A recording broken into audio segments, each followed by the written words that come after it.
And good morning. It is Saturday, May 1st, 2021. Hope everyone is doing well this morning. I see there are a few of you filtered in. Looks like there's 4 or 5 of you out there. If you can hear me, make sure you let me know in the chat. Hit that thumbs up, that like button. Let's keep pushing the content over this way.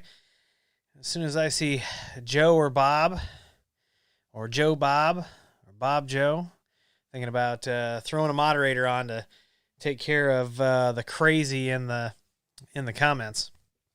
But I hope everybody is doing well this morning.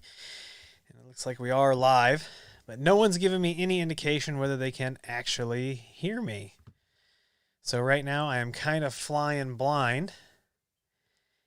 And JW, I believe that might be Justin Wilson, says it's getting warm in Indiana, and yes, Indiana gets their mushroom season before we get it here. So, and I've been out a couple times, and I have not found any morel mushrooms. I don't know if anybody out there hunts morels, but I haven't been able to find any. Ryan Sharp in the house. Ryan recently went from working at a casino to working at an IT repair shop. So maybe he'll let us know a little bit in the comments how that transition's working, how he likes it. I mean, casino's owned by a major gambling operation. And all right, Ali's in the house, says video's good, audio is good. Perfect. Ryan Sharp, yes, I was walking yesterday, Ryan. For sure. Oh, it's not Justin. Gotcha. David Anderson in the house. But JW is not Justin Wilson, but he is an IT guy of 35 years. Well, welcome. I love listening to other people with experience, more experience than me. Might call you an old timer, maybe. I don't know. Hey, Joe from Cajoling is in the house, and he is now a moderator. So, Joe, feel free to use that ban hammer and that content redaction power liberally. Billy Stroud's in the house. Ikoink, good morning. Nils, hello from Sweden. All right, everybody is shuffling in. So Noodles is in the house. And we're going to get started here shortly. So if you got the notification from this the other day, it said like 7:51 p.m. tonight. It was not supposed to be 7:51 p.m. tonight. Yeah, Cody. So good morning, Tony from Quick Tech, Cody with Mac Telecom.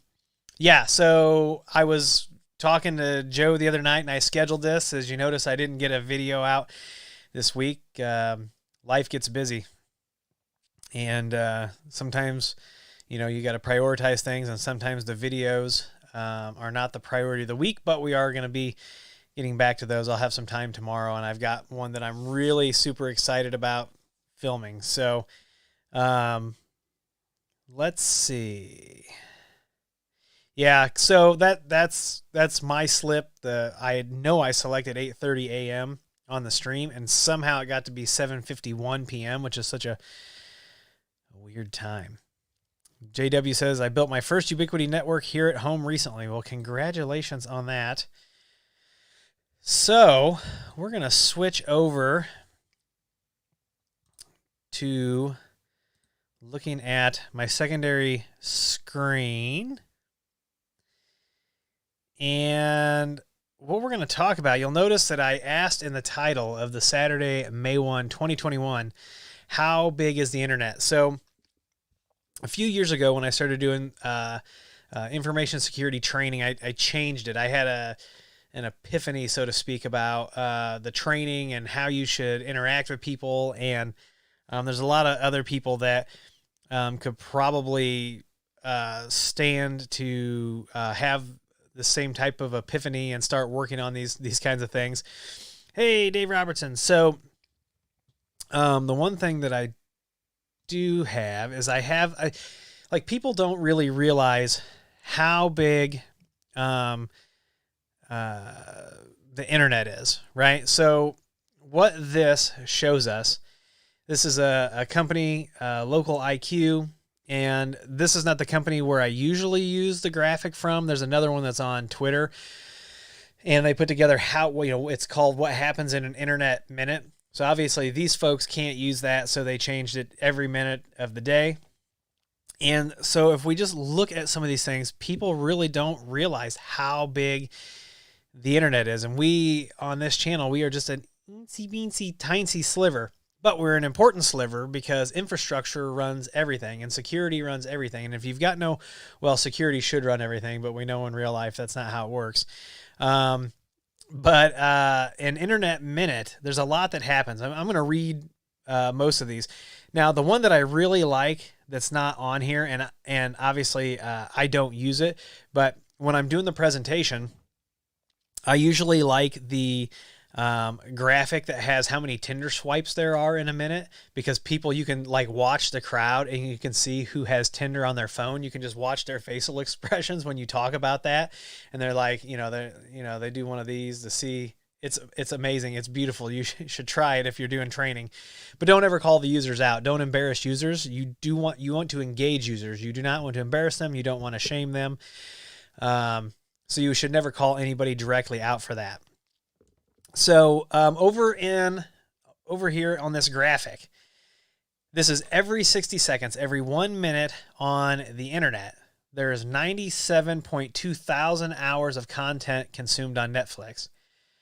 3.47 million videos watched, or videos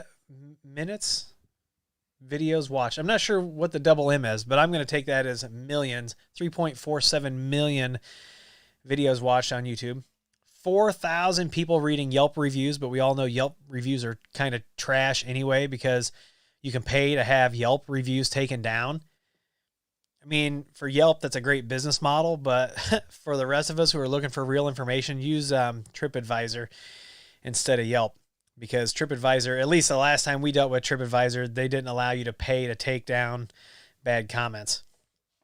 Back over to the comments real quick.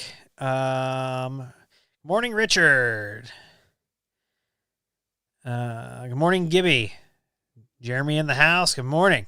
Danny Mullen, good morning. All right, back to our internet minute. There are 15.2 million texts. That's got to be like the MM. Somebody tell me, is MM actually mean like, so is there actually like 347 million minutes of videos watched?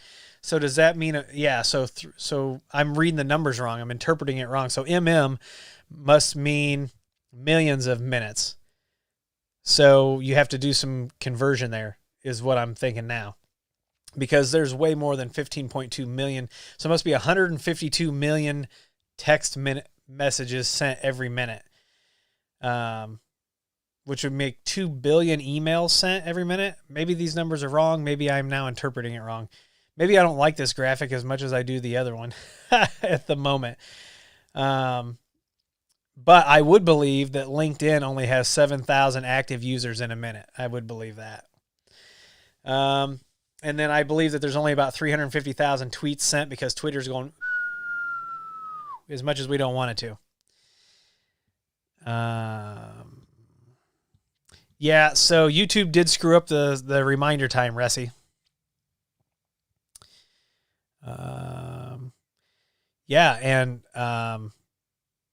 right. So that's an internet minute, but the internet is huge, right? And so we can be good at a few things, quite a few things. A lot of us can be really good at quite a few things, but we can't be good at absolutely everything, right? So that's why we build relationships, we build partnerships, and but just remember, all of this is dependent on infrastructure and security and all of that, right? So the programmers can program, but if they can't get it out to the people, then there's an issue. So that's why infrastructure and security people are, they're so important.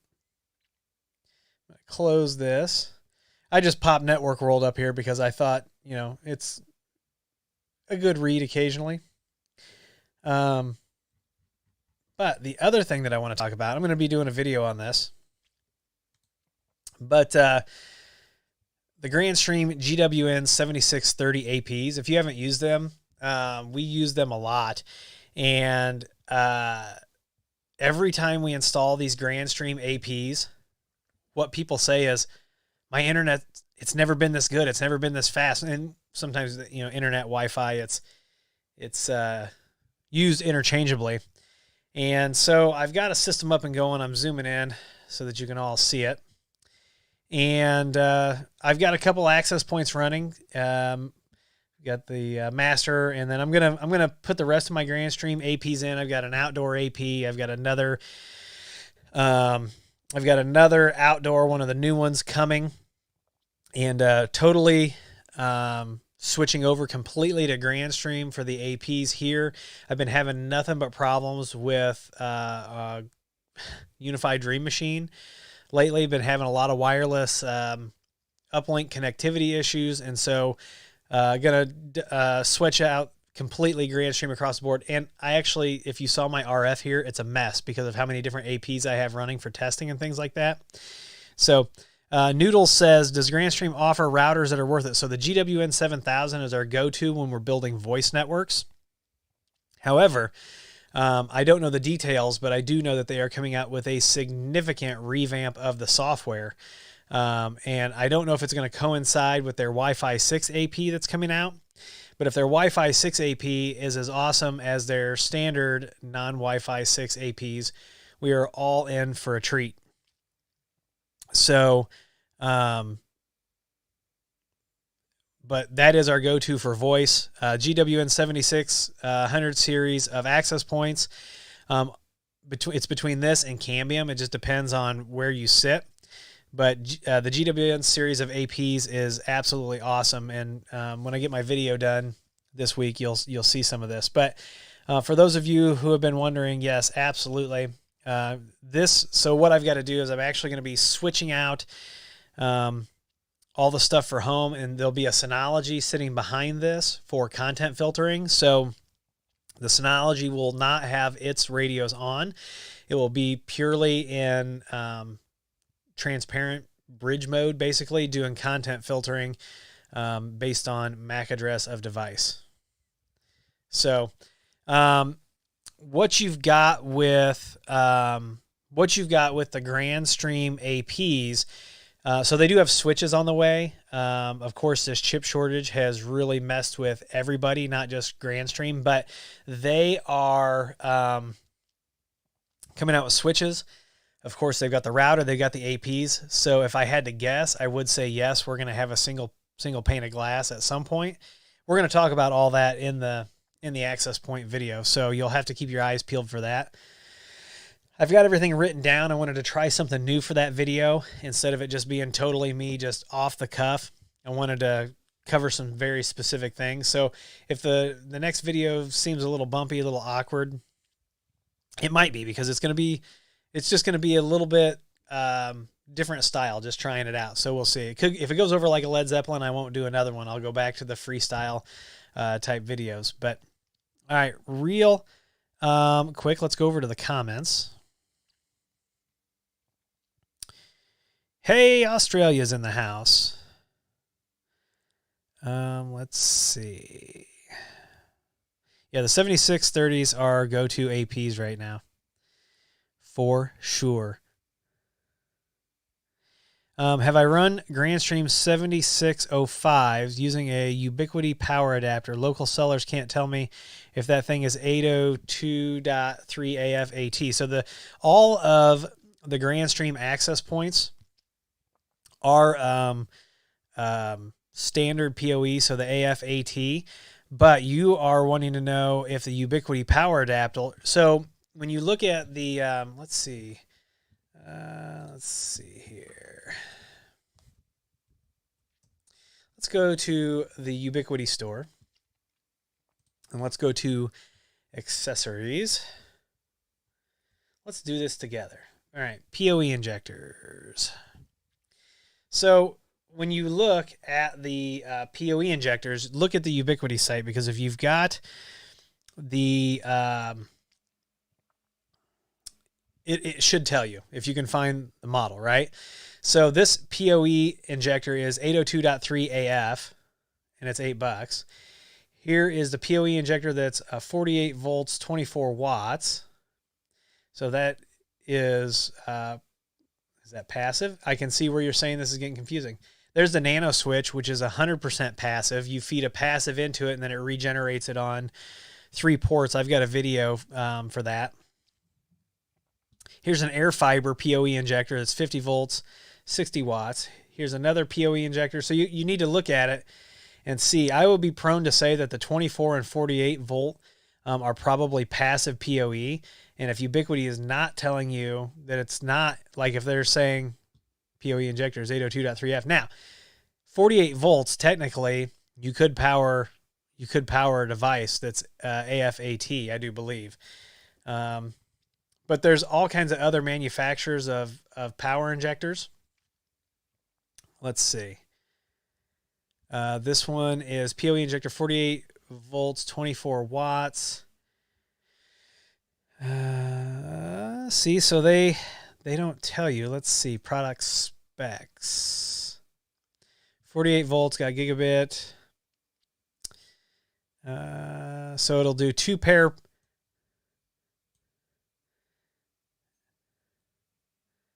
Let's see.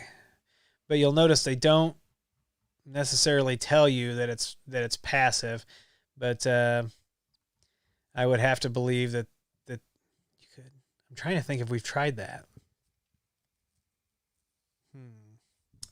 No, the nano switch is not managed. The nano switch is unmanaged. David Anderson asks if there's any way to get cheap fiber termination. So it depends on your project. A lot of times what we do, to be honest with you, is we will, man, I can't even type this morning. A lot of times what we will do is we will use FiberStore, and we know that we've already got a conduit that's ready for fiber. And so what we'll do is we will order pre-terminated cables that have the polling eye on it and the whole bit. And then we just pull pre-terminated, and you can do it really inexpensively, David. So check it out. Gibby says, just installed a couple Cambium point-to-point and outdoor APs. They rock. Yeah, Cambium's a good solution too. Ryan Sharp says, why don't ISPs set channel when installing equipment? I've never seen a technician do it once. I don't know what you're talking about as far as channels go, Ryan. Let's see. Yeah, so Resi, you never did answer whether you were talking about the access point or the Ubiquiti power adapter, but the access point is going to be standard. The GrandStream access point is going to be standard power, AF-AT. And yeah, and if you plug a 24 volt Ubiquiti passive adapter in, you could damage the equipment. Morning, Jim Holloway. All right. Does anybody want me to whisper anything crazy about firewalls? Just let me know. So I know that everybody was digging that last Friday. All right, what else do we have? I didn't have a whole lot. I was hoping we could have a cool conversation this morning, but let me see if I can bring that GWN 7630 back up. I'm telling you, these things, they're just rock solid. They absolutely just rock solid. Oh, the other thing that I do want to do is I do want to go to, let me see. I'm going to switch this back real quick because I'm not 100% sure what I have in the history here. And I just don't need to be giving away anybody's URLs accidentally for things that are not supposed to be given away. But let's see. Drywall. So I'm building my box this weekend, my Wi-Fi testing box. And so I'm going to need a 4x8 sheet of drywall because we're going to build the box. We're going to do the Wi-Fi testing. And then we are going to paint the box and then redo the same testing. Excuse me. So it looks like I can get a 1/2 inch 4x8 ultralight drywall for about $8. So that's not too bad. Here is a sheetrock ultralight mold tough drywall for $12. I don't think I need that. So I'm just gonna have to go. Maybe, I don't know. What do you think? Let me know in the comments. What wall thickness should we use? Let me know. You think 1 inch?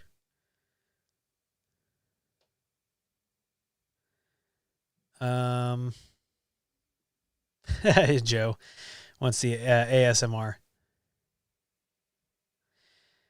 Billy Stroud asks, Willie, have you ever had an issue with GARP honoring with Adtran? So I've never used an Adtran router, well, I take that back. I have used an Adtran router, but I didn't configure it. I have one in play for Windstream T1s. So I don't have any experience with that. So, but I've been looking on eBay at Adtran switches and routers.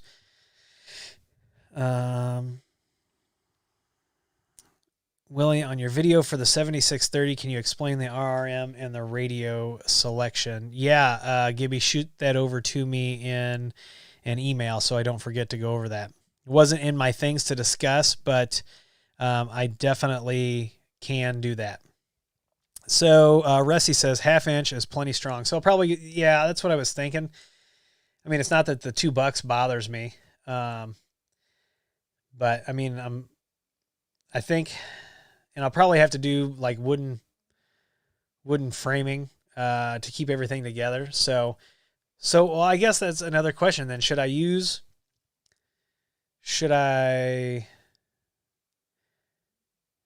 now I'm trying to think about the way to build the box. Maybe should I put plywood on the inside, or should I just build like a skeleton out of like 2x4s? Since that's what the studs in your walls are going to be, should I just do that? And then should I just cover it with drywall? That might be the easiest thing to do. We'll have to see. But I don't do a lot of drywalling. I mean, let's think about this.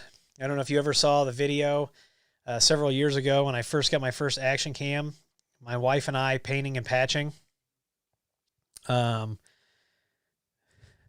she told me basically that I need to stick to IT because that's what I'm really, really good at. But I am learning some home repair stuff now that we own a house.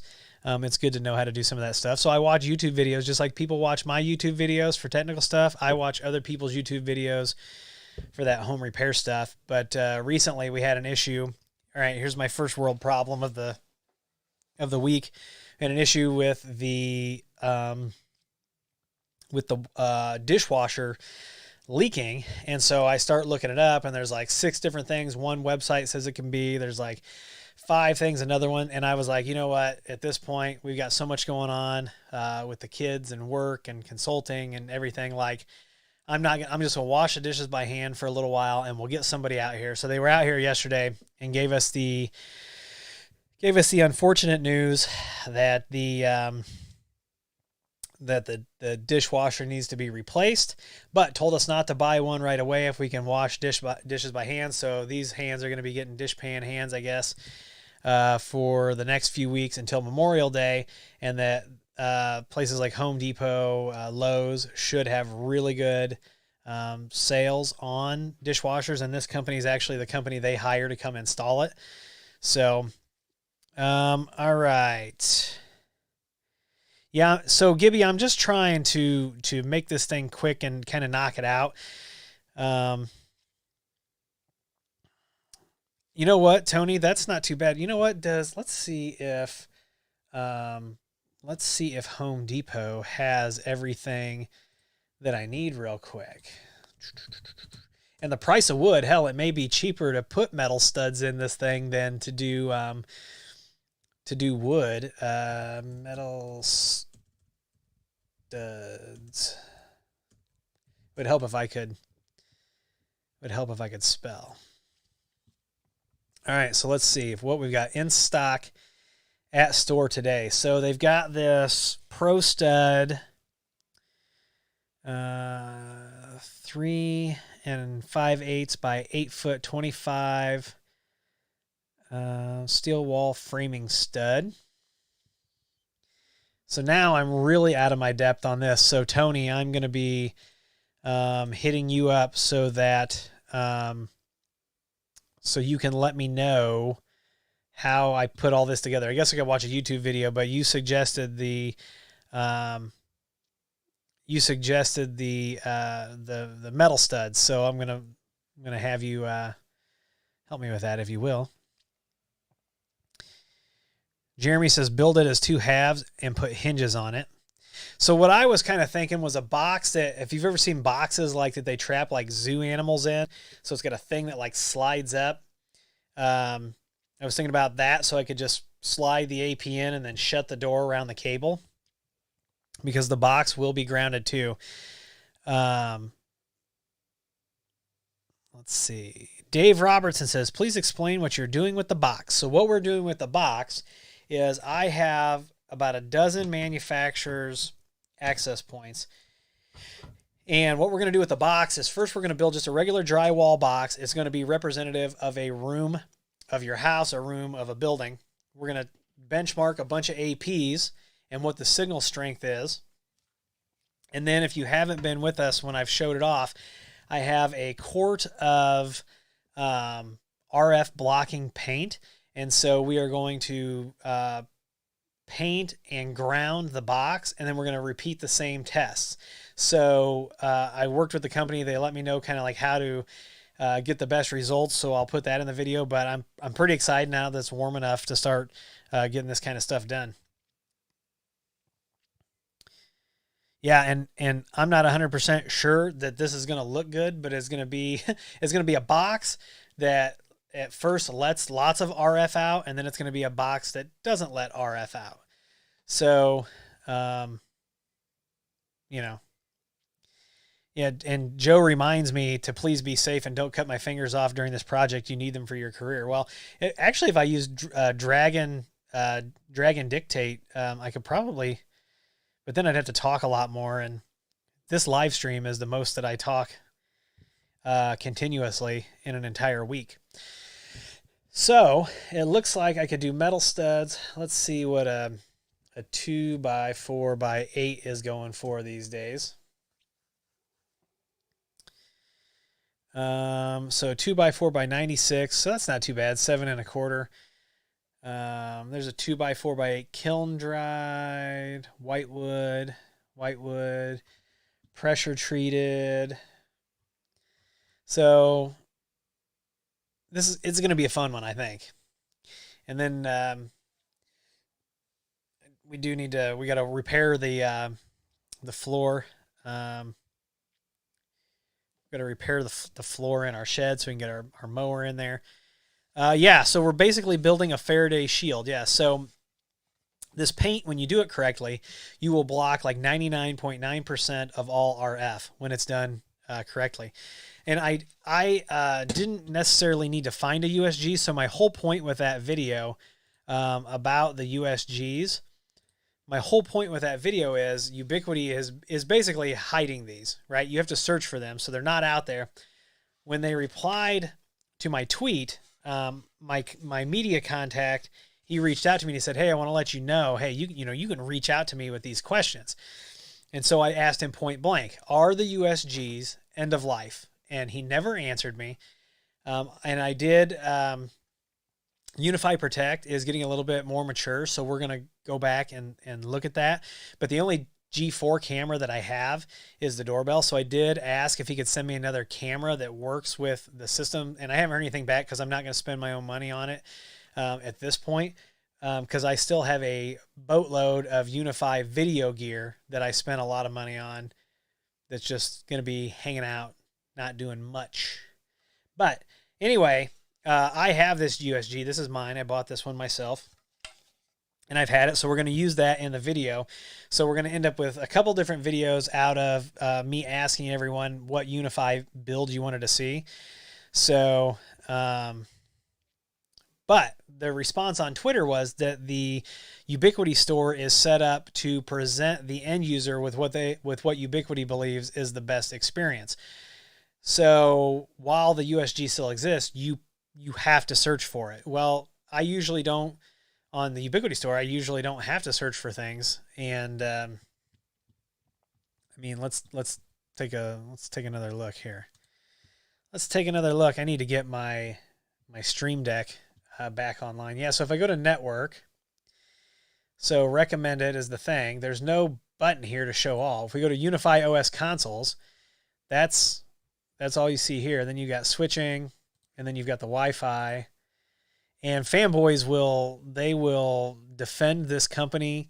They will go out. I believe that they would go out of business for this company.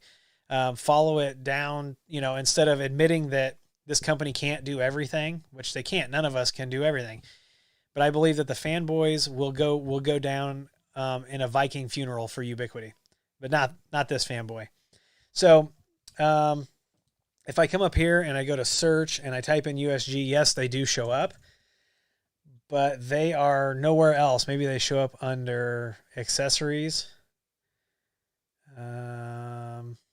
They do not. Like I said, we use this stuff where it's appropriate. So don't think that I'm a total hater, because I'm not. But the thing is, I'm not going to sell you on what I believe is a bill of goods, right? So UniFi Access, I got to be honest, I'm not going to deploy it. It's just not going to happen. I'm just not going to use it. I'm also not going to deploy their telephones, because they have, just in their marketing, and I could probably point this out to them, but they are only interested in telling, the story they want to tell, and that's fine. But let's talk real stories, and let's talk about marketing BS. If you come over to the UniFi VoIP, which, geez Louise, don't believe the hype. If you come down here, and I'm actually going to do a video. So I hope that some of the fanboys are cranking the videos out for UniFi Talk, and I hope that they're swallowing this marketing BS hook, line, and sinker. I really hope that they are, because when I do my video that talks about the marketing hype and how these numbers right here are 100% wrong, people are going to feel like real heels for this, because I guarantee you that these numbers right here, this cost comparison, 100% wrong. I don't know. They don't give us all of the details about how they derive these numbers, but I am going to 100% show that these numbers are a lie. These are marketing hype, and it's BS, and I'm tired of stuff like this. Just like wording matters, right? So let's go to the comments real quick. Yeah, the price of lumber is coming down.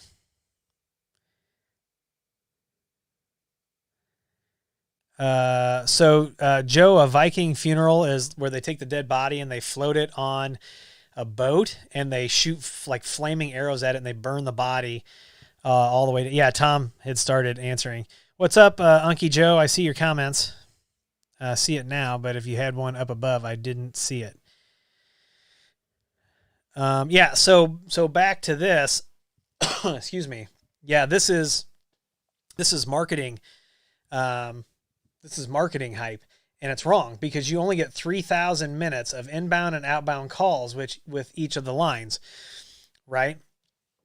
So if you use our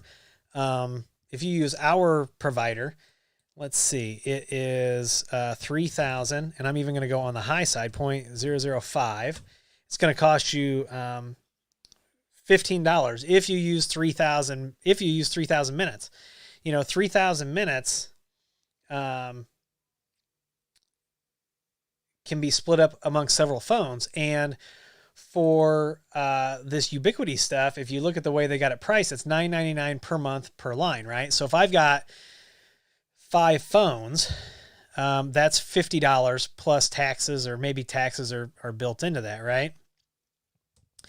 That's $50 for 5 phones. Well, with the way we do it, you can have 5 phones for the cost of the phone.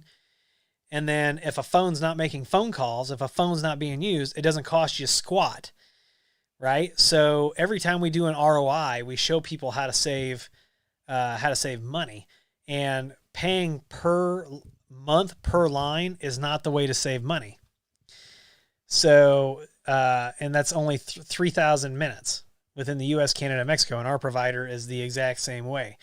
And yes, you get emergency calling. So, plus what they don't tell you is, you've got to have a device that'll run it. You got to have their phones, and their phones are, good luck selling these all touch phones. People still want buttons on their phones.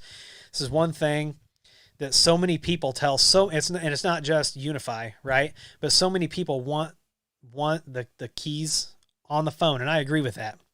We've got an aging population that still wants the keys. So Ubiquiti is selling this to a very, very, very, very, very small market. And I see people say, "Oh, it's all fantastic, blah blah blah." Whatever.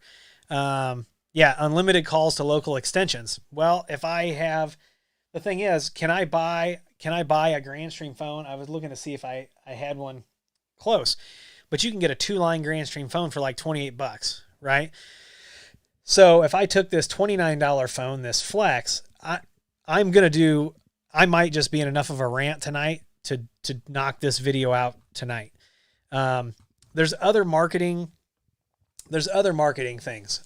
Let's hop over to, and I just had this conversation with somebody because somebody was trying to tell me like, oh, this wireless product is full duplex. And I'm like, no, like full duplex performance does not mean full duplex full duplex. Wording matters. Marketing BS matters. So, when somebody tells you, and I'm calling all vendors out on this, all vendors, right? So when they stick a Wi-Fi 6 AP out there, and in the marketing propaganda, it says, combined 2.3 gigabits, right? Yeah, that's combined. That's the 5 gigahertz radios, the 2 gigahertz radios.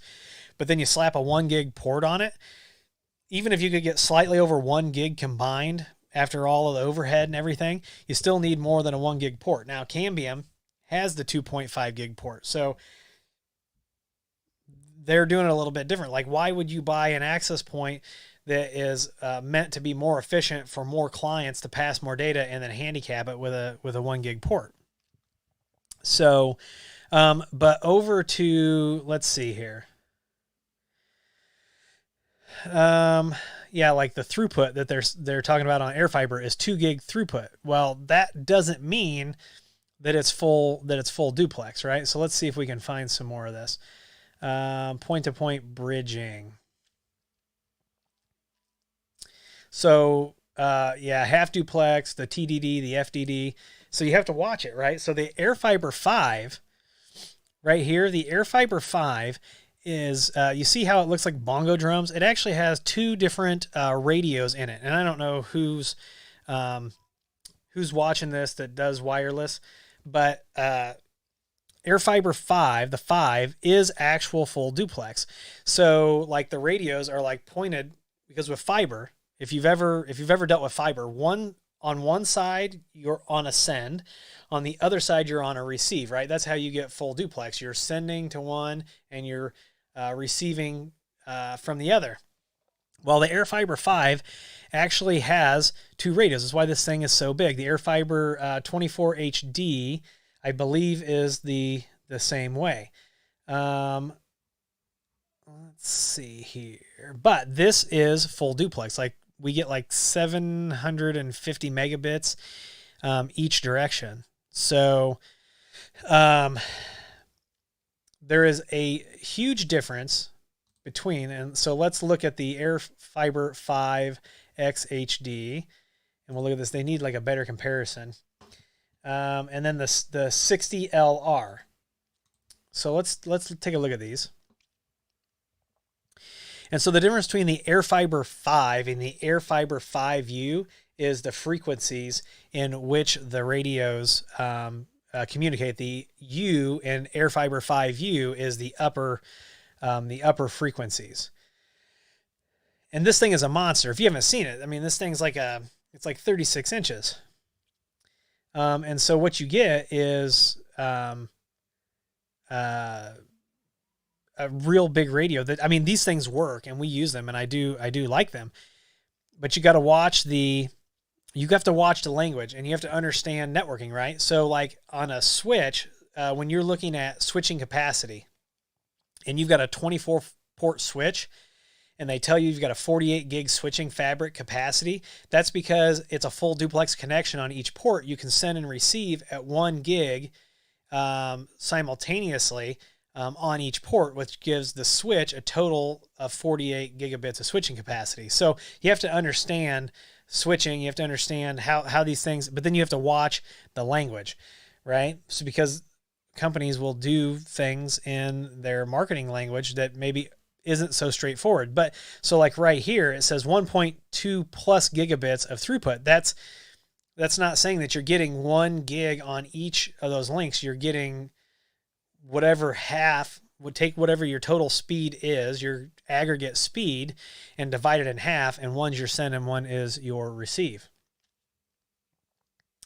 Yeah, the FDD is frequency division duplexing. And these radios are huge, but man, we love them. Yeah, this is the high band 5 gig and the mid band. And I was trying to see where let's see what the data sheet says here. Let's see. And do not confuse. Yeah. So look, if you look at this right here, you can see in the marketing propaganda, they show you that you've got a different frequency for send and receive on each set of radios. So, yeah. And so don't confuse this. This is not Wi-Fi. So the AirFiber and AirMax protocols, are specific and proprietary, and this is not standard Wi-Fi at all. And I've never taken one of these apart to see if they're really that shiny. So it's without the radome, but I bet they are. And I would love to do that one of these days. And I don't know what the longest link is, but I mean, you can do, in fact, it's really interesting when you take these out of the box and you go to Paraset, there's actually a minimum amount of feet or meters that you have to have between them to be able to set them up to work properly. I think it's either 80 feet or 80 meters. I think we were doing it. We were doing it in a big conference room that's like 200 feet wide. So we didn't really, I mean, it worked. Let's see.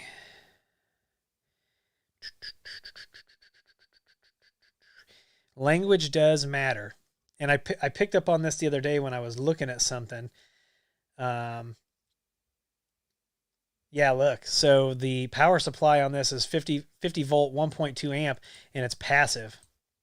So definitely, I'm sure that PoE adapter in the store is passive. Let's see. Yeah, so you can see they've got a full duplex mode and they've got a half duplex mode. So normal Wi-Fi is half duplex, or half duplex. So what does that mean? That means you send and then you wait and then you receive. And there's all kinds of things that go into the bottom of that. All right, real quick, let's go back over to the comments. And James is absolutely right. So we use Telnex. That's our provider. And by default on your SIP trunk, you get 10 simultaneous calls. So it doesn't matter whether they're inbound, outbound. And you can call and have them bumped. You can have that number bumped. And we've got a couple customers who have 50 simultaneous calls per trunk. Yeah. So normal wireless is not full duplex, Ryan. But as you will just have noticed, there are full duplex wireless technologies that exist. Let's see. AirFiber 5 XHD is not full duplex, but I'm looking for the wording because they will say things like full duplex performance. Well, full duplex performance is not full duplex. And it looks like maybe they've started cleaning some of that language up. Ubiquiti's not the only vendor that does it. Let's see, because I literally just had this conversation with a client who just installed 2 of these AirFiber 60 LRs. Okay, there is a huge difference between, here it is right here. True gigabit duplex performance. True duplex gigabit performance. So does that mean that this thing is actually, duplex? I don't think so. Let's see if we can find it. Doesn't say so there. Let's take a look at the data sheet. And if you haven't noticed, their data sheets are now a little different. They look pretty good. True duplex gigabit performance. But I don't see anything that says that it's actually. So what I take that to mean is if it's not actual full duplex, it doesn't say here. What I take that to mean is that we are just using such large swaths of frequency with such large channels that we can send a bunch of data really quick. And then so it doesn't matter if it's duplex or not because you're sending and receiving such massive amounts of data. That's what I take that to mean. So if somebody knows if these are actually full duplex, let me know. I haven't, I've got screenshots from these being deployed, but I haven't actually deployed this yet. So, and Cambium's got some pretty interesting stuff. So we're actually getting into, I've got a client that has an 80-acre development, and I have a meeting with him at some point in the next few days. And we're getting into the terahertz, the Terragraph, not terahertz, but we are getting into the Cambium and the IgniteNet stuff. Let me see if I can find it real quick. Cambium 60 gigahertz, 0.2 multi-point. Let's see here.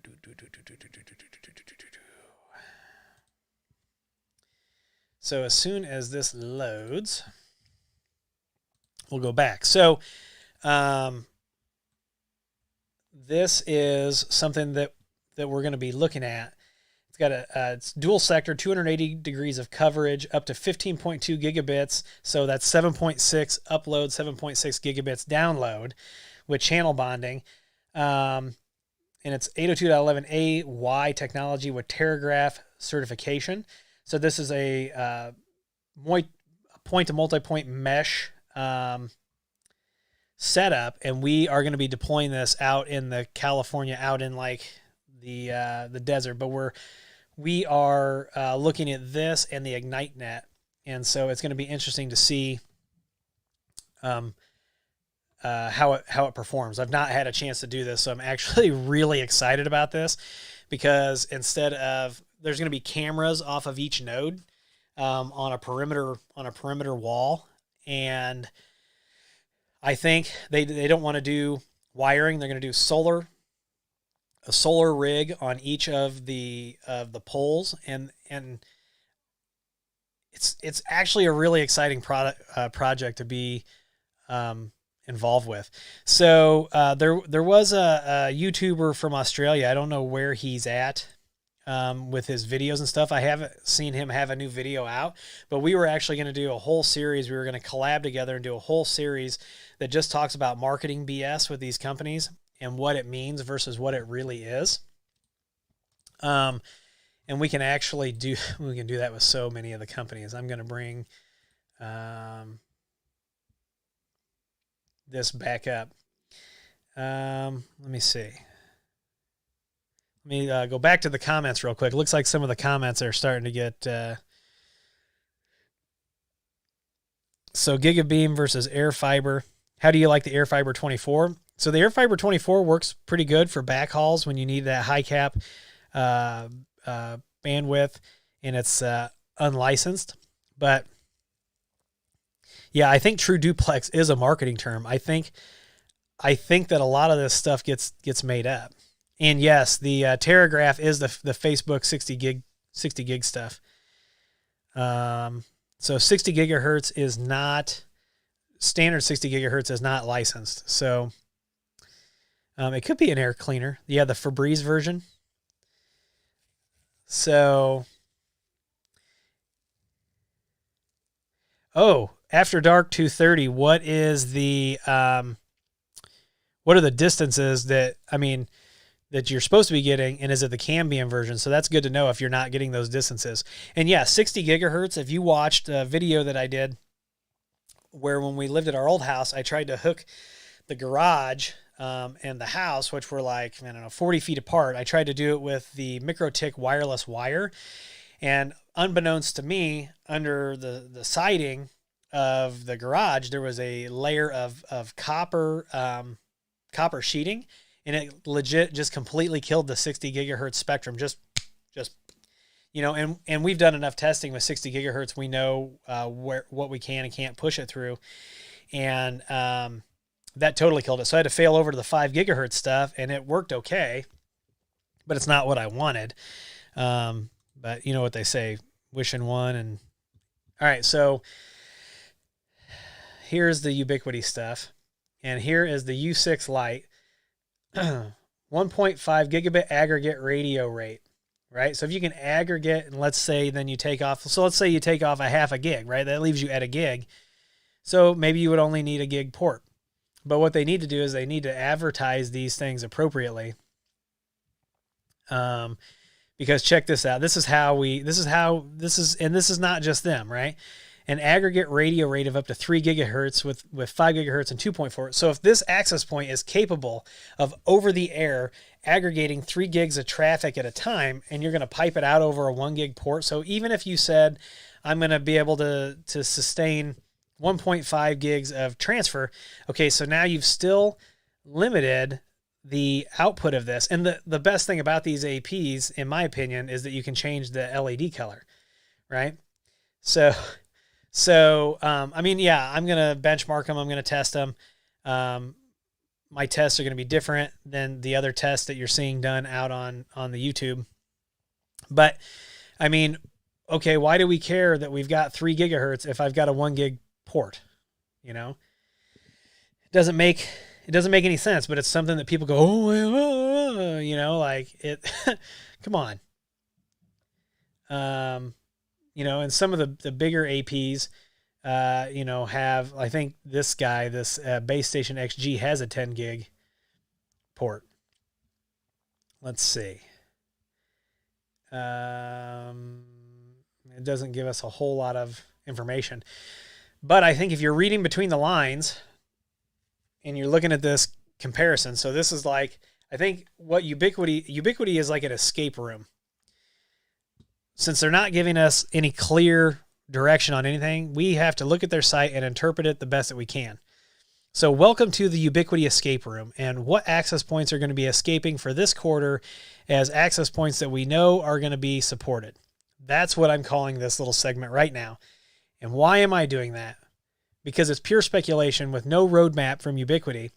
But if I'm looking at Wi-Fi, this is what they're pushing right here on their site. The 6 Lite, the 6LR, the Nano HD, the HD, the in-wall, the XG, the Flex HD, and the Beacon. So if I had to guess, these are the access points they really want us using.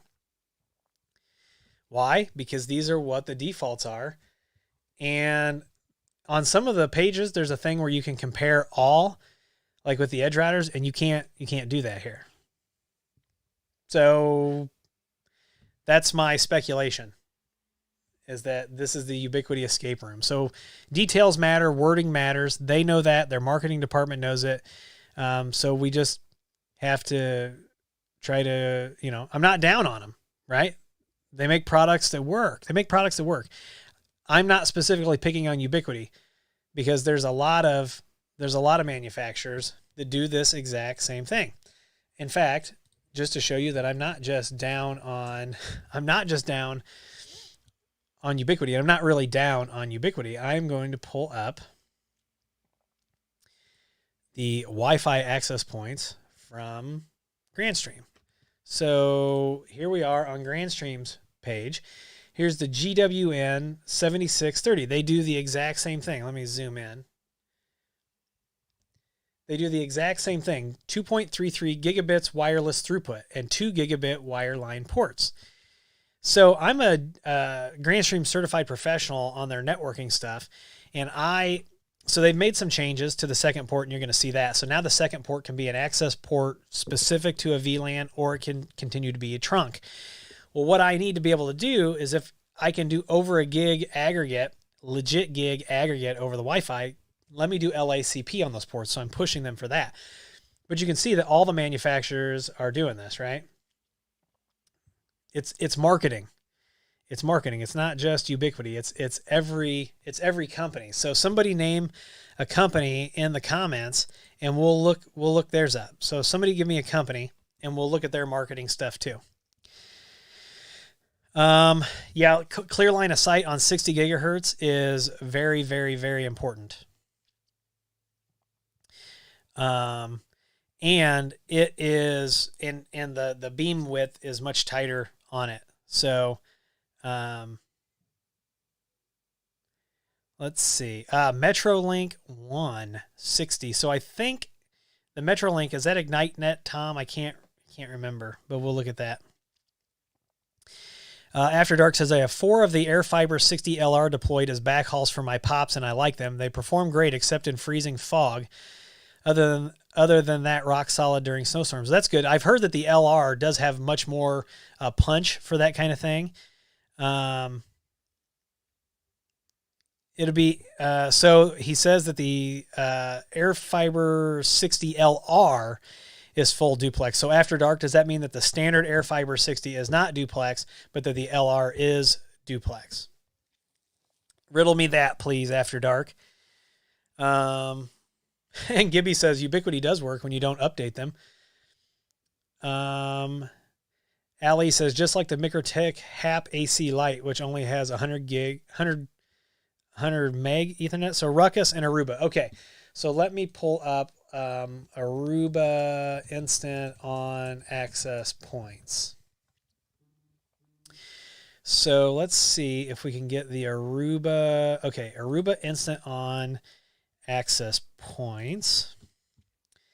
So new Wi-Fi 6 for small business. That's the they've got the AP22 and the AP15. Oh, wait a minute, that's Wi-Fi 5. So the only Wi-Fi 6 that they have at the moment is the AP22, and they suggest a max of 75 devices. Holy cow, a manufacturer that has a realistic number for devices associated with their access point. Let's see what they do here. So far, I'm not seeing anything touting the speed. Okay, you get 4 times the capacity, they say right here in the product sheet. You get 4 times the capacity. So does that mean you can only have like 10 users on their standard APs? Let's see, simplicity, security you can count on. OFDMA. Sounds like OFMG, but it's actually OFDMA. Target wake time. Aruba Advanced Cellular Coexistence. Mumimo, 1024 Quam. Beamforming, that's awesome. Let's see, trusted platform module. Let's see, did we find... Dude, holy cow, right out of the gate, did we find one that's not doing it? Let's see. Okay, here we go. So they did not give us combined, but they tell us we got 1.2 gigabit wireless and 574 megabit wireless. So does this thing only have a gig port? I've got it sitting in there. You'd think I'd know this.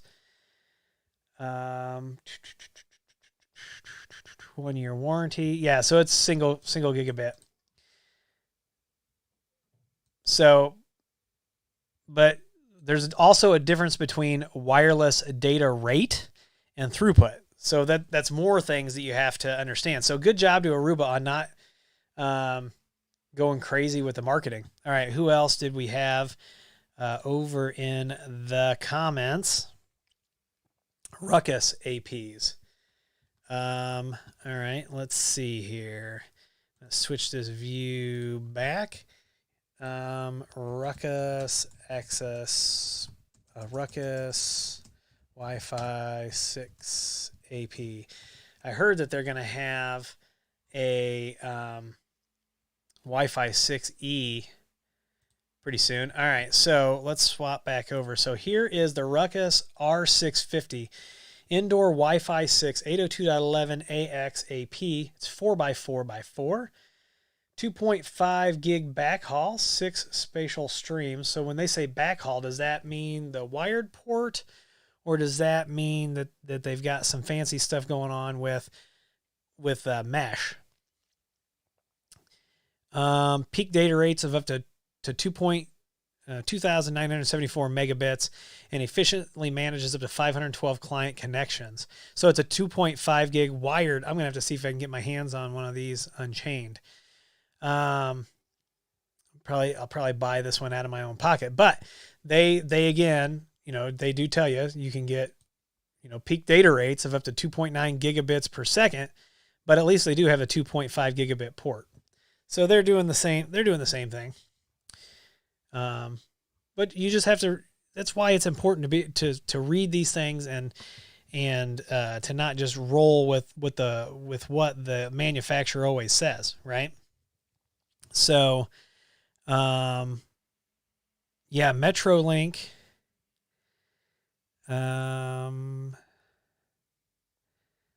is IgniteNet. Yeah.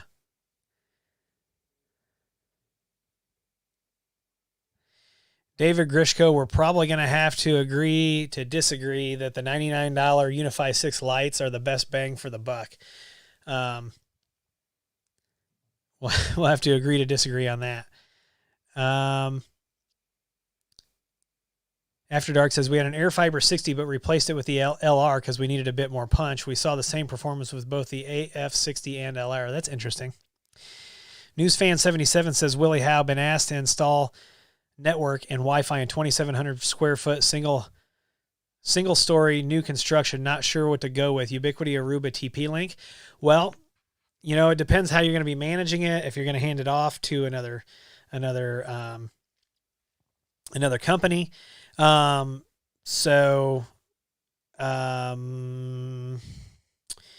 It depends.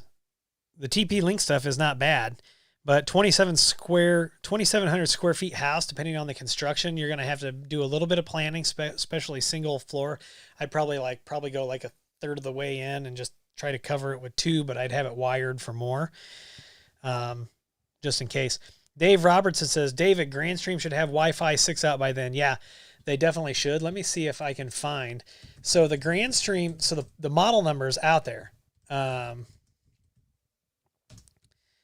model number is out there. They have talked about it. Just the chip shortage caught up with everybody. And I'm trying to find out what that Wi-Fi 6 is. And you can see all the stuff for it in the firmware on the latest. Let me search let me see here. Brian, Let me just search this real quick, like Wi-Fi 6. Let's see what the Wi-Fi 6. I had stumbled across it. Let's see, but he actually gave me the model number. And now I can't remember what it is. Grandstream GWN Wi-Fi 6. But yeah, I should be getting one. But I would expect to see that price on that come into the market super aggressive on the pricing. And so if their Wi-Fi 6 APs are going to be anywhere near as solid as what the GWN 7630s have been, there's not even going to be close. It's not even going to be close. So Tony asked on an off-topic question, what is the graphic size to drop a logo on a GXP 2135? So the GXP 2135, you always want to search for resolution. And because the resolution is what you want to use. So Tony, to answer your question, the graphic size that you want to use is 320 by 240. And then you'll have to align the graphic around the buttons. So 320 by 240. And let me put that in the comment real quick for Tony.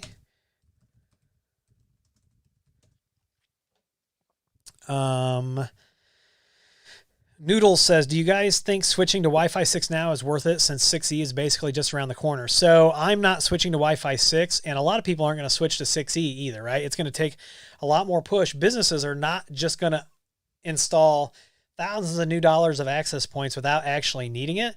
So a lot of this stuff that we're seeing is a lot of consumer hype. I mean, when you talk about a deployment like a hospital is not going to right away go out and drop in, Wi-Fi 6E unless it's a requirement. I mean, it is expensive to make sure your infrastructure is actually set up properly to do it. It's not just the APs, it's the cabling, it's the switches, the whole bit, right?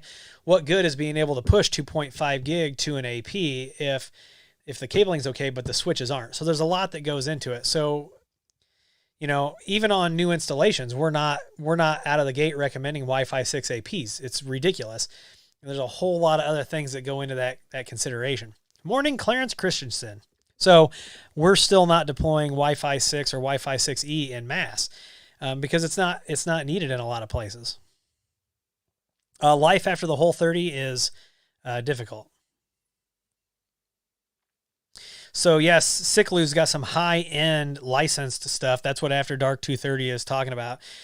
Ciclu's got some high-end gear. Yeah, 10 gig full duplex over the air. All licensed stuff, good stuff.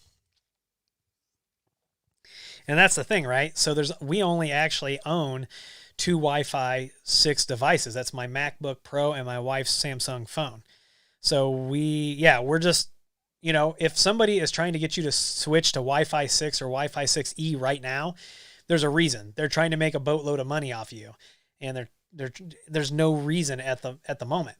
As the adoption comes and as new devices get there, yeah, sure, then we're going to look at it. But businesses are not always, running out to rip and replace. It's just not something that happens. Maybe smaller companies that have an affinity, they've got a techie for an owner, maybe they are. But yeah, and then the US, Cat 7's not even really a thing. So that's a whole different discussion. But yeah, it is what it is. I do want to thank you all for being here. I do appreciate each and every one of you. I really do. We rolled over 68,000 subscribers last night on the channel, and that is all because of you. And I really do mean it and appreciate it from the bottom of my heart. I wouldn't have the want to and the drive to keep putting out all the free videos, free resources. Also, if a Willie Howe technology boot camp where you would learn Synology, GrandStream, Ubiquity, basic networking. If that's something that you'd be interested in, a 1-week boot camp, I'm going to send it out in my newsletter as well, probably tomorrow. But if you're watching this or you're watching it right now, let me know in the comments if a boot camp is something that you would be interested in paying for. And then, what would you expect to pay if you're going to come out for a week, 5 business days, and you're going to learn a bunch of different things? What would you expect to pay for something like that? That's something that we've kind of been kicking around a little bit. But for now, I do have to hit the road. I want to thank you all for being here. I hope you all have a wonderful, spectacular day. Be great. Be awesome at whatever you do. And